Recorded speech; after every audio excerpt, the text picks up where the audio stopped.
success is well-being. In order for you to live out the fullest expression of yourself, you have to feel good within. And how do you feel good? You have to take care of yourself.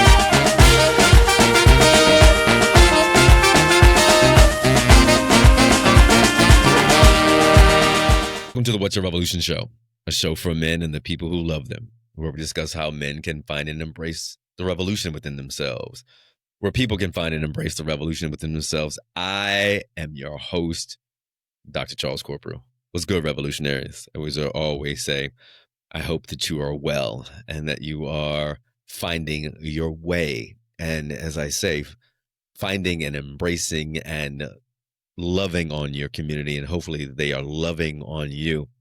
I say that all the time, but community is so important, and how we live, and how we not only live in the current state of who we are, but how we live for longevity, how we make the most of this life. And I'm just grateful for my tribe, for, the folks that I walk with on Sunday mornings, for my pool gang, for my pickleball folks, for the bros that I get to hang out with, for my childhood to middle school, to high school, collegiate, and grad school friends that are still a part of my tribe. Thank you so much. If you haven't found your community or you're looking for it, make sure, look around. There are people who need your wisdom, your character, your personality, your love. There are always places for us to find community. So I'm wishing you well. And I am happy, Revolutionaries, to call you a part of my community. And we've been doing this, almost 9 years now. Like 9 years. Can you believe that we've been together for 9 years? You've been listening to this journey. And I'm fortunate that I have a community of people that I can call on to say, hey, we need to hear your story. And we heard this story a couple years ago. Chazz Scott, author of Success Starts Within. And he said the most riveting line to us, Revolutionaries. He said, control your nervous system. You can control your destiny. And ironically, on my walk this morning at the recording of the show, my friend was talking about regulation and dysregulation of her nervous system. And I was like, yo, guess what? I am interviewing Chazz Scott, consultant, leadership coach, and author of Success Starts Within. And he said this line, and she was like, are you kidding me? I was like, yeah. I was like, this brother is super dope. And it's just resonated with me over the last couple of years. So welcome to the show again, my guy, my dude, Chazz Scott. What's good, brother? Charles, what's going on, brother? I'm happy to be back, and I'm excited, man. It's good to see you. Yeah. How are you? Tell me what's going on. We haven't talked to you in a couple years. How are you?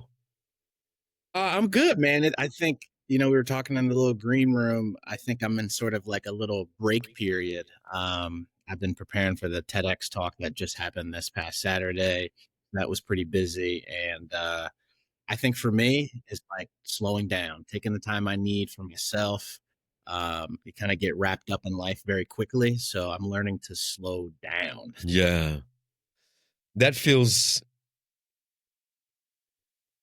revolutionary in a sense. Like people, because what we hear so much, I almost feel like it feels like white supremacy culture. Like, the grind. And, I read an article about Bezos and a couple of other the billionaires talk about work-life balance, and say it is not a thing.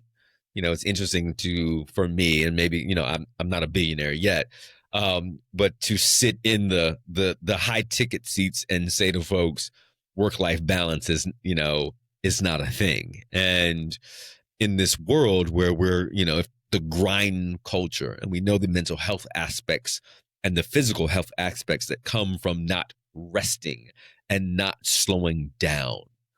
I feel, Chazz, when I don't slow down, I'm not at my best. I'm moving from thing to thing to thing. And it's hard. What is slowing down? If you're giving that master class on slowing down, what does that look like for you? I mean, I love this topic because literally I had to practice this on my way back home today. Mm, Because, I live in the DMV area. You got the traffic, you got the hustle culture, you got the rat race.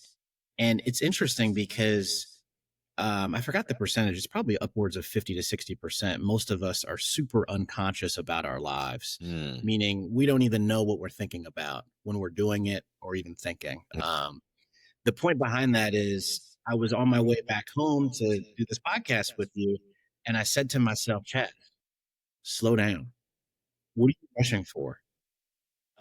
You know, you're not present. You're not even thinking about like where you are right now. You're thinking mm. about the next thing. You're thinking Yeah. about the email on 495. You're thinking about sending out that text to, the person that you met last night. You're thinking about posting on Instagram while you should be driving. So it's very interesting how like your mind gets wrapped up in what's to come in the future, thinking about the past. And for me, it's like this intentional reminder to just be super present in life. And to your point, neuroscience and positive psychology continues to educate us on this is the more present you are, the more focus you have, the more presence you have to another person to give them the empathy and compassion that they need, Yeah. more happiness that you feel because you're able to get the most bang for your buck to whoever you're talking to right then and there. Right. They feel it, you feel it. And not only that, this is like a business technique. If you want more people to be around you and love you and vice versa, being present is like a number one strategic objective to do so. And that's why I always feel as though, the health and wellness and personal development aspect can influence every area of your life, including business outcomes. So being present is like the number one thing that I think you can do in life. And it takes time, but it's a practice. Yeah. Eh, here's the number one distraction in my life, you know, and it's a wonderful tool. However, this tool is the is the distraction that makes me the most less present, makes me less present than anything else because it provides so much information at such great speed that now I'm thinking I have 10 different ideas that I can go on this and get them very quickly. And to be honest with you, Chaz, I hate it. I hate this. I literally, because I feel like it's in my hand the majority of my day. From the time I get up until the time I go to bed, it's in my hand. And I love the times when I just say, I'm going to turn you off. And because nothing truly on this device is that important. But we have made it so important that it connects us to everything that folks, and particularly folks younger than us, feel like it is a complete attachment to their personality, to their development, to everything. And I hate it. And but it's almost feels addictive, Chaz. Do you feel that way about No, it's very addictive. And I got somebody told me something very recently, and I didn't even realize I had a little addiction, but I think we all do, Yeah. particularly on social media, Instagram. So a lot of my content on my timeline, I'll be honest with you, is a whole bunch of personal development, health and Yeah. wellness, a whole Mhm. bunch of stuff like that. You got some sports in there too, but the content I was viewing consistently, I didn't realize I was addicted to more information. Yeah. And what I realized was I don't think there's ever been a period over 3, 4, 5 days where I just totally got off of social Yeah. media. And as crazy as that sounds, because I do so much instead of consumption, I really kind of produce things Mhm. to help people, Yeah. but I'm still on it. So last week, I said to myself, there's a timer app that you can put on your Yeah. phone Yeah. basically make sure that you don't max out your time on a particular app. So for Instagram, I said to myself, I'm going to put it to 0, meaning I'm not going to be on Instagram for 3, 4 days.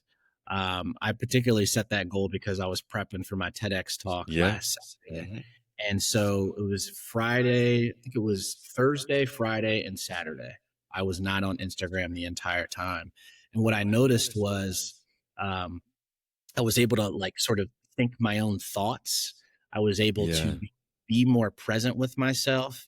I wasn't scrolling on Instagram while I was driving or at a stoplight or at a stop sign. As crazy as that sounds, I do it. And I think having consistent breaks like that really cause you to be like, wow, there's another life out here. There's another world. Yeah. Yeah, there's another. There's a world prior to social media. You talk about slowing down and being present because Chaz, what I see and I hear from, peers, colleagues, friends, and families is that we can get wrapped up so much in what's on social media. And as you know, as our good friend Sean Dove talks about, comparison is the thief of joy. And what we've got in my hypothesis, in my opinion, is that the monetization of social media has amplified what we see and how we sell, like what we see and how we sell products. So we're seeing in very, very short, clips or seconds, we're seeing a vast array of things that our brain now has to process. And we've seen it. And the brain is not built to process all of that information, from the neuroscience. Like our ancestors didn't have as much stimuli as we have now. And now we're trying to process that brain is trying to process all of the stimuli. And then you're like, wait a minute, like I'm scrolling through. Am I Chazz Scott? Right? Am I Dr. Charles Corprew compared to someone else? Like, and all of a sudden now you're like, well, what do I have to do? I've got to produce more content. I've got to, get out to more clients. I've got to, all of the things. And now you begin moving so fast. And the monetization, not only of social media, but the monetization of our lives. I need to make more money. That will put me in another strata. All of the things. And now we're moving so fast. And you're right, when we have the ability to get off of it and, get off as we say, get off of the hamster wheel and to say, you know what, I'm going to put this down for a couple of days. And I keep saying I'm going to reach out to Freedom because I talk about this app on the show so much. It's called the Freedom app. And you can block out everything. And I have a couple of different platforms where I can't get into because it's blocked 24 hours a day. And the only time if I need to get back in it, I have to delete the app. And and so that's it. Now I usually have a detox, what I call detoxing from social media. Usually it's like 23 and a half hours a day, where I give myself a half hour to look at social media a day. Now, if I miss that window, I can't get it again. So yeah, it's tough, but I love any other strategies you have. If folks are looking, how do you slow down? How are you planning on slowing down over the next couple of days? Yeah, no, I think that's a great topic. I need to download that app, by the way. I need to take a look at that. But to your point on like comparison and the rat race, I just want to take a note on that, which is it almost like short circuits your journey in life because you feel like you have to catch up with someone that's not even near you. That's that correct. Could be across the world. Right. That has a completely different life experience, completely different societal structure. And I really do think it short circuits your journey in life. Now, I think you can use social media in a positive light to give you inspiration and motivation, but it does, if you're not conscious and aware of it, it can unconsciously manifest in negative behaviors. Yeah. Which is, I gotta get somewhere. I gotta make more money. I gotta, post this video to have this many likes because this person did. And it's very unconscious. And I'm still battling with it. I'm more conscious of it, but I'm still battling with it. Yeah. No. Mhm. Yeah, it's a constant battle, and I think that if we can figure out ways that you said using freedom, turning off the phone, being conscious of who we are in the moment, that we don't have to be the Hermoses or Diary of a CEO, Stephen Bartlett, or all the things. We can just be us and surrounding ourselves. Now, if we keep doing the things that you and I are doing, we're gonna, we'll get there. Speaking of getting there, you keep dropping that you did a TEDx talk. You know, that's huge. That's very, very big. And you've posted on social media about this journey, getting to TEDx Warrington. Just talk a little bit about that. Just scantly. Because I want to dive down at really the topical aspects of it. But how did you get there? Yeah, it's a journey in itself. I think we talked about it backstage. Persistence is key. So I had just graduated from Hampton. I was like, you know what? I really want to do a TEDx talk, particularly around the youth work that we were doing in Baltimore Yeah. and DC, around Mhm. our mental wellness workshops. And I was like, all right, I'm going to look at a list of all the local TEDx talk events in the area. I happen to be in the DC area. Started applying, gave up, um, and actually got to a point where I was like, maybe now is not my time. I think all of us sort of can identify with moments like that. So I actually stopped applying to many of them over the course of 8 years. And ironically, I joined the local National Speakers Association in the DC area, and I randomly got an email in probably about April or March of this year, and they said they were doing a TEDx pitch competition. And I was like, I don't know what this is. This is divine timing. So I'm sure, Charles, you've had those moments where you're like, something comes in or something happens, and it's like a synchronicity, like you gotta hop. Yeah. And I said to myself, when those times happen, I Gotta press down. go. Yeah. So I was nervous, but I put together sort of like an application. There was about 19 folks that sort of submitted an application. We reviewed it. Then they were like, all right, send in a video. So I sent in a 2-minute video and they narrowed it down to about 10 people. So they said I got into the pitch. So what that meant was Saturday morning, I had to give a 2-minute pitch on why my idea of resting is important as it relates to people color and women and first generation professionals. And I actually, what I did was I did my 2 to 3 mile run that Saturday morning and then headed over there, did the 2-minute pitch. They narrowed it down from 10 to 5 to 3. And then they finally called my name. And I was like, oh my goodness, this is crazy. And then at that point in time, I actually had probably about 6 months to prepare for the TEDx talk, which was this past October. And I hired a TEDx coach. He was not cheap, but he helped me with crafting the idea of the story, which is TEDx has this thing of you have to tell a story that only you can tell, Right. and just get something from the internet. And I had a tough time with that, so I hired a coach, and I prepared for about 3 4 months for this idea. And honestly, Charles, memorizing a 12-minute script caused me a lot of anxiety. When I got the script back and he was like, all right, time to memorize 12 minutes. 12 minutes. That's a long time.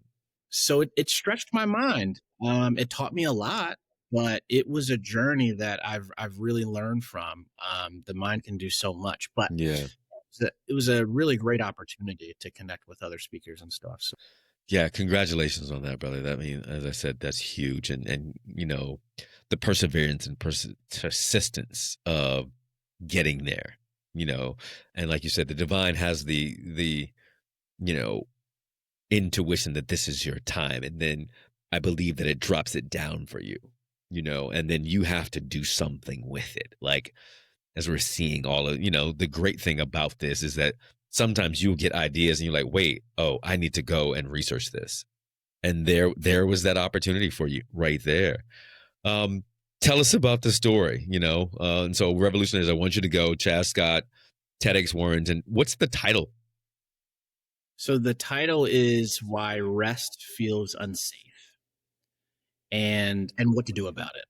TEDx probably will change the title because sometimes they change the title, but it's really centered around the importance of taking care of ourselves and resting. Now, the story behind it is um, about 2 years ago, my family did some research and found that our great great great grandfather was born enslaved on the William Hurt plantation in Sparta, Georgia in 1828. And I looped in the importance of resting for Black people, people of color, and women and first generation professionals because back in those days, slavery times, they didn't have an opportunity to rest. Rest was considered a threat to their survival because they were consistently working. They had demands that, the slave owner at that time, William Hurt, that was the family that enslaved my family. Um, they were always working. They didn't have the ability to rest. So, what I talked about in the talk is epigenetics and how that Mm, influences varies with us when so in the professional environment, who's ever heard the saying of you have to work 10 times harder than everybody else, yeah, right? right. We, women, first generational professionals, people of color, Black people, there are consistent threads that happen in our environment and in our culture that cause us to have this grind, hustle, rat race culture. And what I found in some of my coaching clients and the seminars that I do, many people kept coming up to me and telling me that they had a problem taking their foot off of the gas. Yeah. They had a problem of resting. They felt guilty for resting. And I started doing a lot of research behind this and epigenetics and how that could, our ancestors could affect how we feel now because of how they were treated. And I weaved in neuroscience and positive psychology and what we can do about it to truly live a full life, but also have more work-life harmony so that we can improve the quality of our lives, but also decrease stress at the same time. So I think it came out all right. In a couple of weeks, the video will drop. So we'll see. Well, we look forward to it. Look, and please make sure, you send us the link so we can promote, this wonderful auspicious event for you, telling your story around it. And I think as you think about that, like you think about the epigenetics, and for revolutionaries who don't know, epigenetics is the genes that are passed on. But also what's, theoretically what's inside the genes, the trauma, the genetics that are passed on generation to generation to generation. So it's, and how that impacts how we behave. And it's interesting that you say that. It's like, yeah, sun up to sundown. Like, there's no rest. The running joke is I was like, when I was living in New Orleans, I was like, there's no way in hell that my fragile self is going to be out here picking cotton from sun up to sundown in this blazing heat. There's, but that was the life, unfortunately. And there was no rest. And you had to then take care of family and all of the things. And then the fear of violence that comes along with that. Violence and disease and hatred and racism, all of the things, that are then passed down. And when we talk about rest now, there are days, ironically, Chazz, that I feel guilty that I'm like, I'm not going to work today. I'm going to rest, I'm not going to grind today. And ironically, when I travel with, one of my good friends, Dr. Derek Greenfield, he knows that, usually when we travel, it's, 2 to 3 weeks. But he knows that those first 4 or 5 days, I'm going to be amped up. I'm going to be ornery, and I'm going to be not rested. But he usually says by day 5 or day 6, there's a shift. And then there's this kind of light that happens in me. I become playful, joking, light, and what I'm realizing is that the guilt eases that I'm resting, that I'm not paying attention to what's going on at work or running a media company or taking care of my mom or taking care of the other key folks in my life. It's just me. And my body, again, if we're talking about my nervous system, my body then begins to quiet. And it's a beautiful thing to get to. This restful place, because then my mind becomes clearer. I've talked about my cousin called me the first time I went to the Dominican Republic about 5 years ago. And I'd been there, and I think he called me about around day 6 or 7. And he was like, I've got this business idea. And at the end of the conversation, Chazz, he was like, this was gold. He's like, this was gold. And I was like, my mind's fresh. My Mm, mind is not focused on 1,000 things, it's not moving fast. And you're getting all of the expertise and knowledge that I've amassed that is not distracted from what I'm thinking about right now. And so rest allows us to find ourselves, you know? And I think that's a beautiful thing, and not feeling guilty around taking a rest. So I'm wishing you well. But yeah. I want to move this conversation a little bit Add to because that. yeah, go ahead. I love that you say that because it's like a power move to rest. You get you mentioned you get those creative ideas start flowing through you. The right and left brain hemispheres, they're more coherent. So you get those downloads and you're able to be more creative. Yeah. I think that is the culture that we need to shift, which is taking your foot off the gas. It's okay because guess what? More creative ideas are coming, and you might be able to accomplish something that takes, half the time if you rest If you rest. because you are literally enhancing those neurotransmitters to ensure that better focus, better concentration, more creative ideas, more brain coherence. So you sit with yourself. That's why I say a regular meditation practice or some type of stillness really can elevate your life. And you can do things twice as fast. You can accomplish your goals twice as fast, but feel good in the process. So I just Yeah. wanted to add that. No, I definitely appreciate that caveat. Yeah, yeah, you can go faster by slowing down. You know, you wrote the book. The book came out. Again, another congratulations on the success. It takes a lot to be an author. I'm excited because as I talked about in the green room, I've got the idea and the guardrails for my first book, and I'm super excited about this. In the book you talk about, success starts within, but it feels like you weren't just talking about success. You were actually redefining it. Um, what's your after writing the book, what's your definition of success now? Charles, you're the man. That's exactly what I was doing. I was not talking about success. Um, and I can't remember the specific line that I said in the book, but I actually used the term success to actually get people interested in the topic. Success is well being. In order for you to live out the fullest expression of yourself, you have to feel good within. And how do you feel good? You have to take care of yourself. And what I say in the book is success, happiness, and fulfillment isn't something that you chase, it ensues as a byproduct of your well being. So, those things that we want, those material objects, the happiness, the success, all that good stuff really comes when you take care of yourself. And you can be happy right now. Like some people think, and I even continue to think this sometimes, I need this thing before I'm happy. No, no, no. You literally can be happy right now if you take care of yourself. Go Yeah. do a cold plunge, do a quick meditation. You can be happy right now with yourself, regardless of that external thing that you want.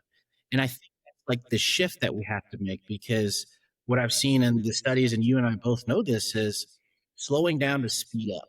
Whatever you want that you want in the future, you don't have to go out and chase it. Yes, you can set a goal, but the most important thing is as you begin to take care of yourself, you're able to do things twice as fast, but feel good in the process. Yeah. And one of the things that I think for us is especially people of color, first generational professionals and women is, we work so hard. This is the analogy I always use. We work so hard trying to climb this mountain. We get to the peak of the mountain. Not only have we been climbing the wrong mountain, but we're not enjoying the process. And I think Yeah. I've said before, but it's so important to enjoy this life experience. What's the point of working so hard when you can't enjoy the fruits of your own labor? And that does not mean that you don't, you can't wake up early and do the grind and whatever, whatever, but you need balance. And that's not to say that one week won't be super busy. Maybe the next week you'll tone it down a bit, but you have to modulate and regulate that stress in your life and do simple practices to enhance the quality of your life, but also increase your performance. And that is valid research that supports that. Yeah. I think about this at this stage of the game. I'm sure that you have heard of Dr. Peter Tia.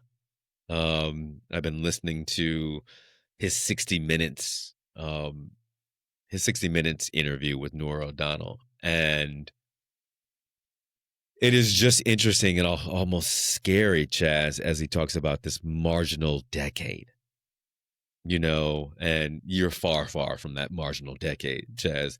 But he's talking about, from 75 on.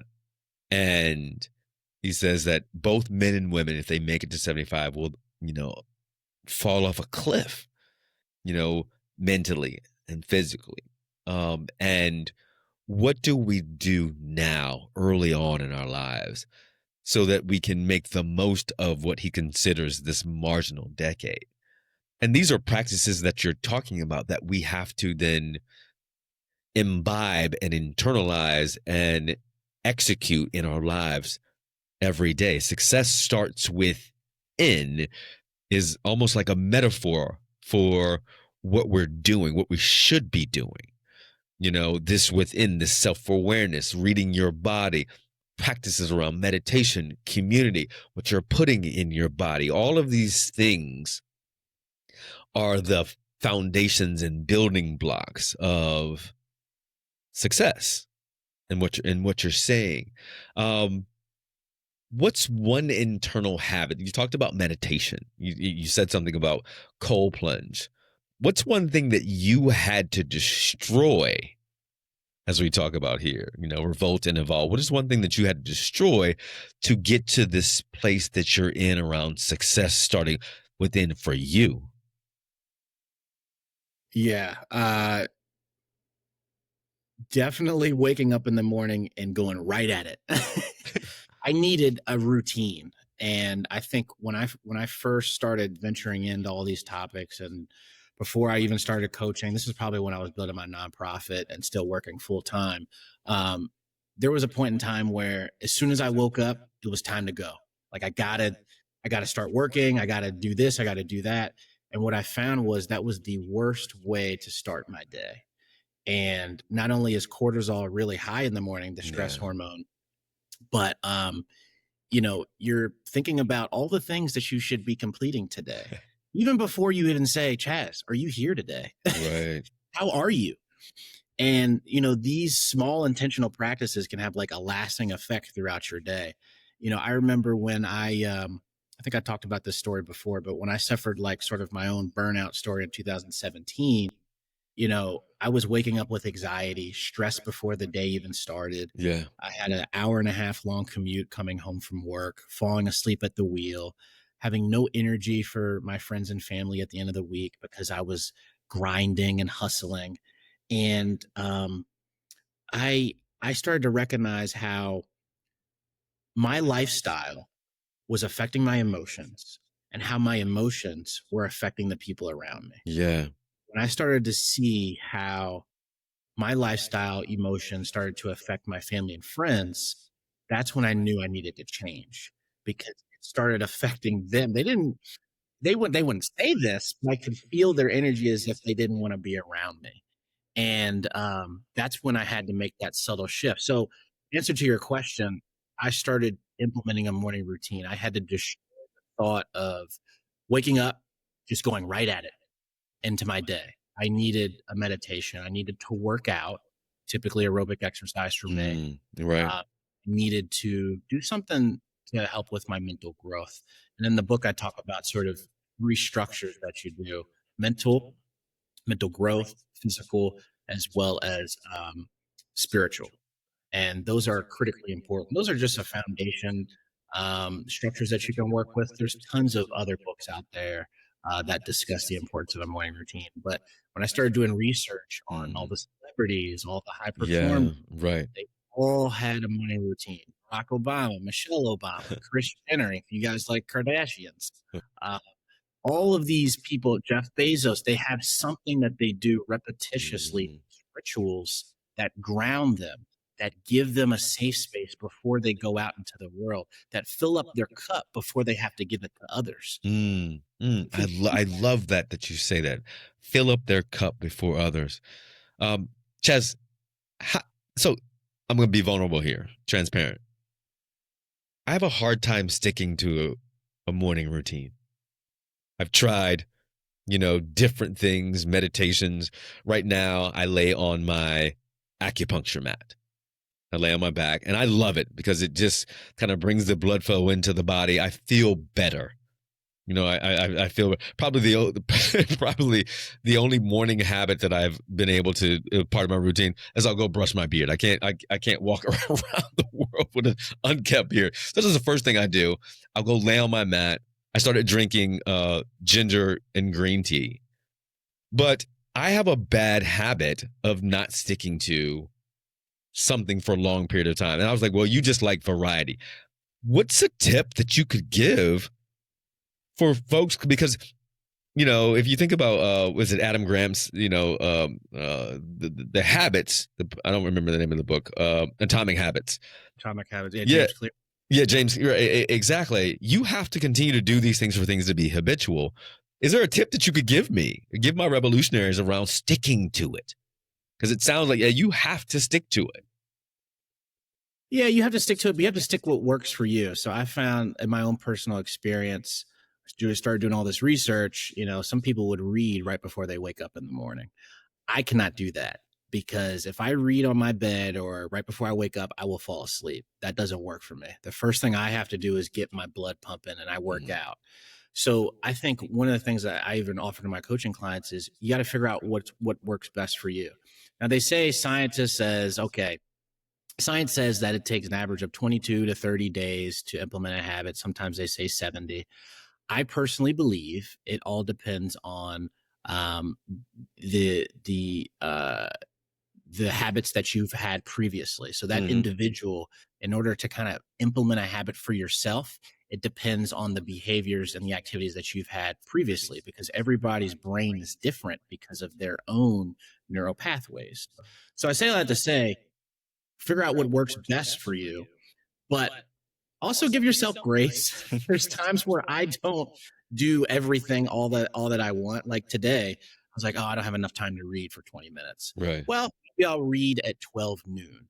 I'll get it done, but it won't be this morning because I got to commute into work. So I do offer grace, and you got to offer grace to yourself because sometimes you don't have enough time. And then in particular with your point, I think having something that doesn't feel like it overwhelms you is important too. I'm not saying that that's your case, but I feel as though a lot of people that are looking for morning routines, it's a lot to sort of collect and do all at once.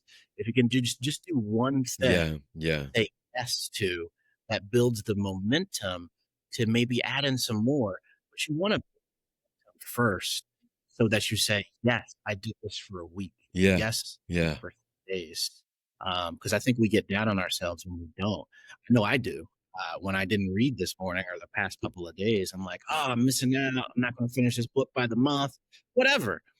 I can come back to it, give myself grace, and check it off at the later part of the day.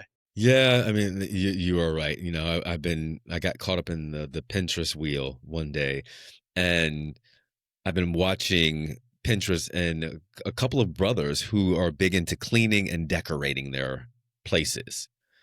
And so now I went out and bought just a couple things. I bought a blanket that go over my duvet in my bedroom. I bought some pillows. So every morning the kind of thing is let me make my bed so I can come back and be like, oh, I love the way that my bed looks.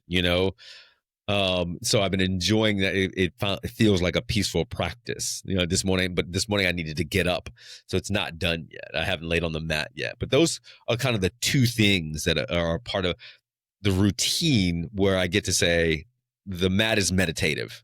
It's very. I put on meditation music, and at first it starts out. It's very painful. It's extremely painful, but then sitting with, and so for me it's like, okay, I'm doing something hard very early in the day because it's painful, and then the pain subsides, and and then all of a sudden I can't feel it. If I can get through the first 2 minutes of that pain, all that, the stickiness, and I'm good. But then I'm making the bed, and then that's another win. That's a Yes. win for me. So but you said, I love that you say that you're giving yourself grace. Look, as our time becomes shorter, there are a couple of things that I would love for you to answer for me. And success starts within. You say that peace is the foundation of power. Um, how do you teach folks that look like us that peace doesn't mean weakness?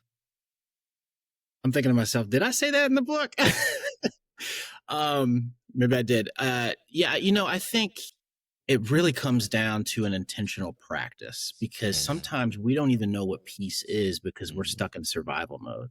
Our right. nervous system Mm, is consistently telling us we're not safe, telling us we have to achieve in order to be safe, telling us we need a certain amount of bank or money within our bank account in order to feel safe. So a lot of us, honestly, we haven't even experienced peace. And I mean, I'll be completely honest with you. There's been a few times, maybe you're on vacation and you felt that sense of completeness or peace. But for most of us, you have to intentionally set time aside to experience peace mm, and not see it as a threat and not see it as something that is a weakness. And if you can implement a practice, for myself, and I know you as well, meditation, intentional stillness, prayer, these are examples and practices where you can start to feel that peace and start to recognize that it is a superpower and you can use it for more intention, more presence, and to really give your full self to life. yeah. I mean, I totally agree, and I think the addition to that in my thoughts is that it is not weak to find peace. I think the most successful people that we know have found ways to find peace in the midst of the chaos of you know, being a black man. And I need to say that out loud because it can be chaotic in our minds, it can be chaotic in our bodies, it can be, but peace is that settling. And ironically, I talk about seeing the brothers who are, on Instagram and Facebook cleaning, because what does a clean place do? And Mm. then decorating, walking into, and I'm a minimalist. When I talk about Chazz, I'm a minimalist. I'm a minimalist. There's nothing on my walls right now. you know and I'm thinking, I was like, okay, but I'm walking into, is my place peaceful? It's quiet, but does it create a sense of peace when I walk in, that it gives me a sense of calm and vibrancy? And it does, but could I add more? Like, I have plants, but pictures of my family, pictures of, black art that I admire. How is it being lit? Things like that. How does it smell? You know, things like that. And I'm glad I'm seeing more brothers on these pages talking about peace and how this creation of peace. How does your community bring you peace? If we think about this, that peace is the foundation of power that we talked about. I can then go out in the chaotic world knowing I can come back to a place of rest, a place of solace, a place of comfort. Mm. Because we don't talk about that as well, as that comfort. Oftentimes we do go out. The world is a cold plunge, and we want to come back to warm waters. And so, how do we create that? I remember that and forgive me if my memory is incorrect, you got married or have been in a long-term relationship for a while. And you talked about the importance of your partner, in that aspect. You know, do you still feel the same way that your partner provides you that warmth, that warm water that you need in that world of cold plunge? Yeah, yeah. Well, I forgot to mention, I know we're at the tail end of this, but Yeah. we got a divorce actually Oh, I'm sorry. earlier this year. But I mean, during that time frame, we grew a lot, we learned a lot, we grew together and healed together. And the one thing that I'll say to all of that is, I had just moved back into my condo earlier this year. It was rented out while I was married. And creating an intentional space of me Yeah. feeling comfortable to walk into was a number one priority for me. Yeah.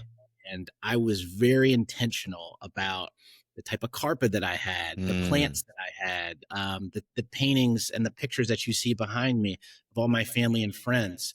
So creating that space of comfort and peace was a priority for me. yeah. And I never really thought about it in that way. So yes, your environment influences how you feel. So you have to be very intentional about that. So that, I mean, that's extremely important. So what Yeah. does that mean? I got to create comfort and peace for myself. And I think that's important too. I also learned that you can't necessarily constantly expect comfort and peace from another person. You also have to do it within yourself as well, which is another thing. Yeah. Yeah. No, I appreciate it. Look, brother, and look, I appreciate the transparency. Thank you for sharing, that message. As we close, brother, I gotta ask you, what's your revolution? To get people to understand that if they can begin to discover themselves and learn themselves, they can improve the quality of their life. Yeah. And we're so focused externally. If we focus more internally, you'll enjoy life, you'll be more present, and you can accomplish way more than you ever thought you could if you focus on your mind, body, and soul first. Yeah. It's a beautiful revolution, that you have. Revolutionaries, go out and get the book if you don't already have it. Success Starts Within by Chazz Scott. It has a subtitle, but I always forget. But the core of the book is Success Starts Within. Chazz, thank you for everything that you're doing in the world. Thank you for being revolutionary. As I say, keep shining. The world needs your light. Keep shining, brother. And thank you for all that you are doing. Revolutionaries, as I say, we are here for you. Go to whatsyourrevolution.com for all the resources that we have. If you haven't found your revolution, it's there. You can find it there. So we'll talk to you soon. As I always say, I love you. I love you. I love you. We'll see you soon.